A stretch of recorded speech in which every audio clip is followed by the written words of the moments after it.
Mont-Saint-Michel, où commence notre voyage au fil des îles de France, n'est une île que quelques heures par jour, quelques jours par mois. Et d'ailleurs, une chaussée le relie en permanence au continent, épargnant aux visiteurs les dangers des marées qui viennent encercler le mont, dit-on, à la vitesse d'un cheval au galop. Une nuit de l'an 708, Saint-Michel apparut en rêve à l'évêque d'Avranches et lui enjoignit de construire une église sur le mont Tombe.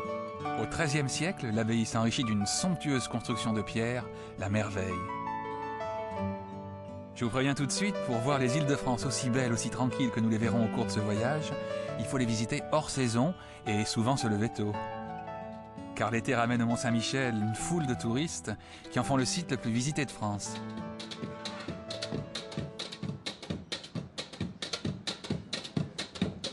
Quand tombe la nuit, mes pas me dirigent vers l'autre haut lieu du Mont-Saint-Michel, le restaurant de la mère Poulard. Ici, pour une omelette, et quelle omelette, sont venus des écrivains célèbres, des stars de Hollywood, des ducs, des rois, des reines et même des révolutionnaires.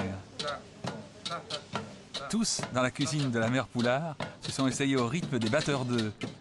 Et croyez-moi, ce n'est pas si facile que ça. Quel rythme ?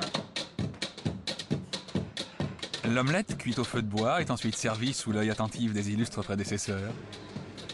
Alors, ne demandez pas la recette, c'est secret.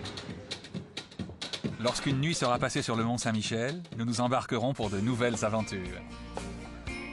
La Grand-Villaise est une bisquine, bateau de pêche traditionnel de la baie, le plus voilé de France, près de 340 mètres carrés, lorsqu'elle régate avec son homologue Cancalais.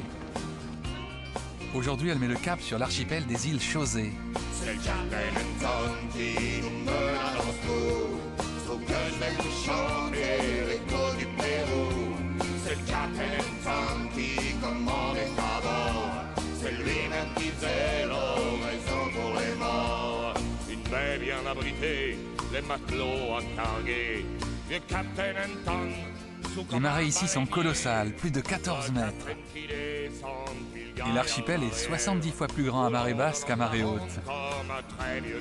Dans cette jolie maison vivait Marin-Marie, merveilleux peintre de marine, amoureux de l'archipel de Chausée, mais aussi des îles de Polynésie. L'île est tranquille et possède sûrement la plus belle cabine téléphonique de France. Chez la météo, c'est du beau temps pour demain. C'est donc sous de bons auspices que la bisquine reprend le large et que nous prenons la route d'autres îles des rivages de France. Voleur d'images, je suis un voleur d'images. J'ai dans mes souvenirs des chagrins, des plaisirs, des rêves, des désirs, des joies, des soupirs. Mais je dois repartir, c'est une question de cadrage. Je suis un voleur d'images.